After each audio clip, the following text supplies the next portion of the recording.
Hello everyone, welcome to my first mini blog. আজকের ব্লগটি শুরু করছি রিহুর খেলা দিয়ে।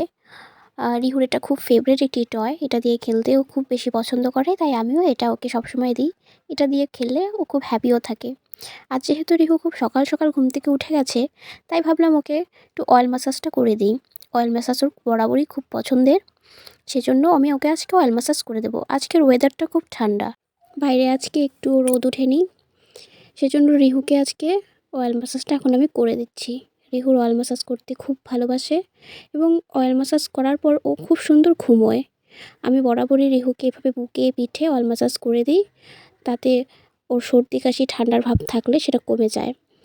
আজকে রিহুকে স্নান করাবো না, কারণ প্রচণ্ড ঠান্ডা পড়েছে এবং রিহুর একটু সর্দিও লেগেছে, তাই রিহুকে খাইয়ে ঘুম পাড়িয়ে দেবো। আজকে রিহুর লাঞ্চে ছিল ভাত এবং ভাতের সঙ্গে 3 রকমের সবজি এবং ডাল দিয়ে আমি চটকে এভাবেই রিহুকে সবসময় খাওয়াই। দুপুরে রিহুর এটা লাঞ্চ, এবং তারপর আমাদের লাঞ্চে ছিল ডাল, ডিমের কারি, চাটনি